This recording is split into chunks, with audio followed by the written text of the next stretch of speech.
Hello dear students. In this video, we will learn how to display a queue.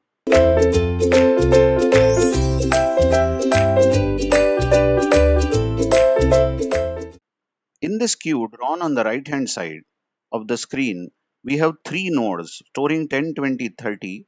10 being the front, so front pointer is pointing to that 10 and rear pointer is pointing to the node which stores 30.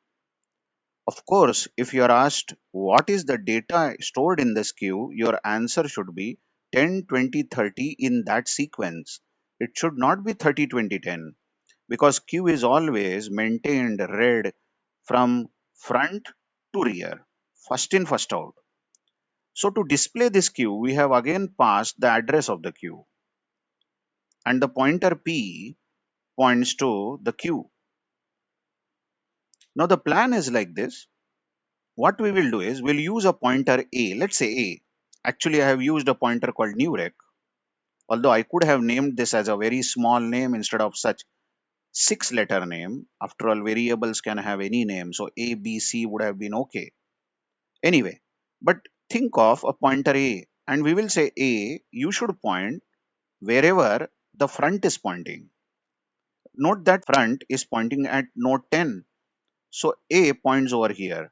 And now using simple printf, I'm writing in short print A arrow data. If I write this, I'm not writing C like statement. I'm writing just in short.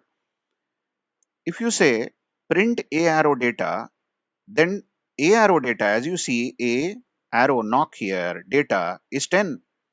So this first value will get printed. And after this line, if you advance A by writing A is equal to A arrow next, what that means is A should change. A should no more point to 10, but A should point wherever its next is pointing. And observe that its next is pointing to the node which stores 20. So this updation, just check out, this updation means that A will no more point at 10, but A will point to the node which stores 20. And now if you are able to repeat this, after changing A, you again ask print A arrow data. So what is A arrow data? Just check out. A arrow will take you to this node and data there is 20. And after printing A arrow data, you again ask A to become A arrow next. But then A arrow next here means 20 is next, isn't it? Which is 30. So this pointer A will no more point to 20. But now this A will point to the 20's next, which is pointing at 30. And what if we again repeat this? Printf. Then it will print 30 because A arrow data now is 30. And after that we execute A is equal to A arrow next. But observe A arrow next means 30 is next, which is null. A is becoming A arrow next, isn't it? But 30's next is null. That means A will literally become null. I hope you have again understood this. We have seen such display function number of times in simple linked list programs in stack using linked list. So what should we do when A becomes null? Note that A was pointing at 10 to start with, then A was pointing at 20, then A was pointing at 30, but now A is not pointing anywhere. A has become null. So when A becomes null, we must stop. So you just check this code now. I'll just remove a few things here. Okay, I hope this is readable. We have declared a newrec pointer. This is like a temporary pointer.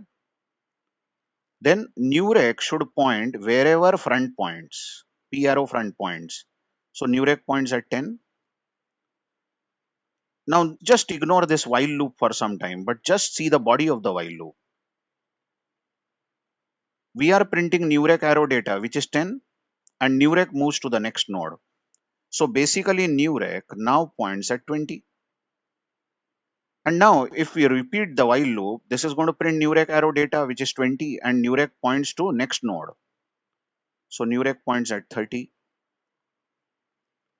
And again you repeat the while where we are printing 30 and newrec now is equal to newrec arrow next, but note 30's next is now null. So what that means is newrec is literally going to become null. Newrec will become null. And if new rec becomes null, you should stop because now it's not pointing to any valid node. Hence, the condition written in the while loop is that you must print the data and you must advance new rec to the new node only if new rec is not equal to null. So as long as new rec is not equal to null, continue. But as soon as new rec becomes null, this while loop will terminate and that ends the display function. After display function, I have written destroy, but just as in the previous videos I said, this is not important. I just written it. Destroy actually what it does, delete function will delete only one node at a time. Just in the previous video, we saw how to delete one node. But destroy will instantaneously delete all the nodes and make the queue empty. That's very dangerous operation actually, isn't it? But you just go through this taking interest. I'm not discussing destroy function. So these are the 5 cases actually in main, where first case was insert, second was delete, where we checked whether it is underflow. First of all, if it is underflow, we don't delete. Whereas if everything is okay, if the queue is not empty, only then we delete. Case 3 is display. Case 4 is destroy. Case 5 is exit simply. I have declared all the functions on the top here because the functions have been defined below main. So you know if the functions are defined below the call or below main, then you must declare them. Declare them above main. So that's it. That is the implementation of the queue. Now, before I end this discussion, such a queue is known as linear queue. This is a linear queue. Why it is known as linear queue? Instead of telling why it is linear queue, it is better I will tell you why it is circular queue. What is circular queue? I will tell you. Instantly know what I am talking about. Correct? You don't need a teacher to tell you what is circular queue. Note, 10 is followed by 20, 20 is followed by 30, and if 30 is next, instead of making it null, if this pointer next is asked to point to 10, then this is still a queue because 10 is still the frontmost. This person was in the queue first and 30 was late, 30 came last. So still front and rear are pointing to 10 and 30, but 30's next is pointing back to 10. That is frontmost. Then this is circular queue. By the way, this circular queue implementation we are going to learn in the next videos. But then the kind of implementation that we did just now is the linear queue. Now, reason out again why it is linear. Tell me, if you delete some node here, who will get deleted? Obviously 10, correct? Because it is frontmost. But then what happens to front? Front goes to the second node linearly, isn't it? Look at the increment. Look how front advances by one node, isn't it? And what if we want to insert a new node? Say 40 we want to insert, correct? Which has next, of course. Then this next of 30 will no more be null, but it should point to 40, and 40's next should be null, isn't it? But what happens to rear?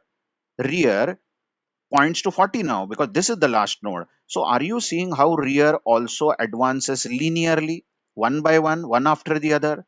So hence it is called as linear queue. Isn't it so? Whereas if it was circular queue, then 40 is next, which is the last node, won't be null, but this will point back to the first node where the front is pointing. 20 is the first node now. So see you in the next videos where we will see some more types of queues like circular queue, and some applications also we will learn on stacks and queues. Thank you very much.